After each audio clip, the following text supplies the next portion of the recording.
This is exactly what the Royals needed. After grinding through early struggles, this team is finally starting to find its rhythm. Timely hitting, cleaner innings out of the bullpen, and wins beginning to stack up. If this keeps trending upwards, the division is well within reach. We have all the latest news and updates right here on Royals Digest. What is going on, everybody? Welcome back to the channel. My name is Brian Sparks, and I hope you all are having a fantastic day. If you haven't already, do me a huge favor, hit that bell, hit that button so you never miss an episode posted here on Royals Digest, as we're going to be bringing you guys Royals content all throughout this long 162 game season with videos just like these, but also shorts, pre and post game live streams. I mean, we're going to have you guys covered all season long from start to finish. We're only in May. We have a lot of baseball left to be played, so a lot of great content coming your guys' way. But man, I'm fired up. The boys in blue are playing some ball. It's like a fresh breath of air. They're winning ball games. I don't care how they're doing it. They're doing it. And I feel like things from this team, the issues are slowly but surely starting to be resolved, and the pieces of the puzzle are starting to fall into place. Players are starting to turn corners. This team is finally playing some competitive baseball. I mean, before, to start the season, it was frustrating. It was not fun watching this team. And I've said in a previous episode, whenever they swept the Angels, I think that series alone kind of slowly reeled a lot of people who already tuned out of the season kind of back into the season. Because, I mean, rightfully so, they tuned out. This team was dealing with the same exact issues that plagued them in 25. Overall offensive production, situational hitting with runners in scoring position, scoring runs just overall plagued this team so bad in 25, and it was one of, if not the biggest underlying factor and one of the main reasons why this team did not make the postseason last year. And so those kind of struggles trickled into the beginning of this year, and they could not hit with runners in scoring position. They could not score runs. They couldn't win games. So a lot of people were like, nothing's changed, dude. I mean, I'm not going to go through this pain again all season long, and they tuned out. Well, this team has won 8 out of their last 11 games, and they've swept 2 teams as of late. And so they're figuring it out. It sucks that they had to go through this and these struggles and this hole. They dug themselves a hole in April, but again, as of late, they've started to slowly scratch and crawl their way out of it. And like I said in the intro, the division is well within reach. Well within reach. We are not out of it by any means. Just 2.5 games back. And we are beyond fortunate to have a division where, a handful of teams, not everybody is really performing the best. There isn't a team that's running away with the Central.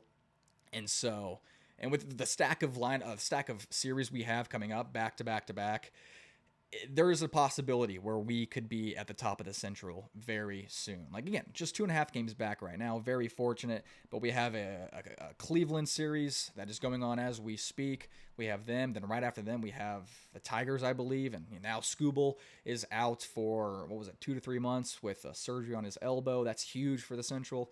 Then we have the White Sox. I mean, back-to-back divisional series and a chance to really keep, I guess, stacking wins and divisional wins at that and climb the ranks and be right back into it. And so, winning 8 out of their last 11, they swept the Angels. After that, they went to the Athletic Series and unfortunately dropped 2 out of the 3 games, but still won 1. And then they drove into Seattle. And they swept a Mariners team that is without a doubt a playoff caliber type of team. I think that was the most impressive wins I've seen from this team, and really kind of reassured that things are clicking. They are winning games, and I think that's the biggest thing, of course, is just finding ways to win games. And so around this time last year, too, whenever they, again, dug themselves a hole, around the same time last year, they kind of got lucky, I should say, in terms of, they were really in the dumps. And then last year, at least, the White Sox and the Rockies, those type of teams they're gimme series. They're exactly who you want to face if you're in a slump. They're confident booster games, and they took advantage of that. And they went on a huge, crazy streak. It was like 16 out of their last 19 or something like that they won. It was huge. And unfortunately, this year, there wasn't really, all the teams we faced, they're not slouches. I mean, you look at the Angels, they took games away from the Yankees, and it just so happened that their bullpen and we just hit better. We kind of clicked during that series. I think that's the kind of start that started up this team from crawling out of the hole they dug themselves into in April. And so, we had the Angels, and then we had the Athletics. Of course, they're a very competitive team, and we dropped two out of 3 games. And we go into Seattle, a very competitive team, again, playoff caliber type of team, and we sweep them. And so I think that is just great signs overall, and the offense is really starting to come around, though there's still room to be, still room for improvement.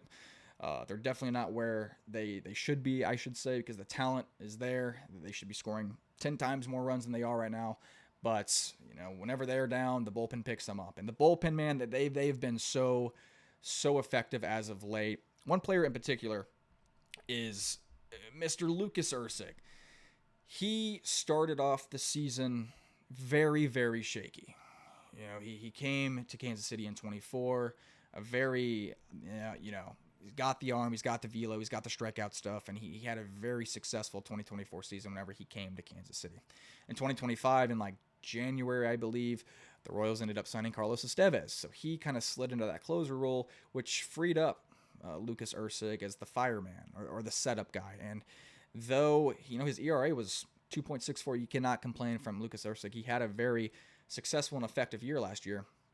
But one thing that did dip is his strikeout stuff.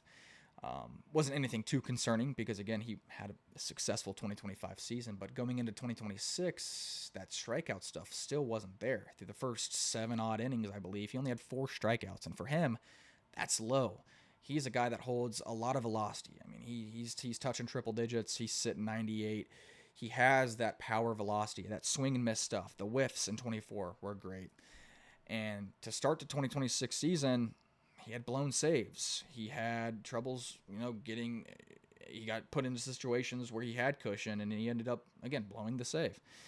He didn't have the strikeout stuff. It was a bumpy start for Lucas Erceg to start the year, but I think within his past 6 outings, I believe, he's got I think it was 6 outings, no earned runs, and 8 strikeouts. He's looked like the vintage Lucas Erceg we all know and love, especially with Estevez hitting the IL, who is rehabbing in Omaha, has a rehab game, I think tomorrow, or maybe tonight. I think it might be tomorrow, but within the next couple days, he's going to be rehabbing. He's, Q says the velo's starting to climb. He's looking good. And so losing him early on into the season, Erceg needed to step up big. And as of late, he's been doing just that. Just overall, this team has really started to click, really started to figure out, and really started to stack some wins.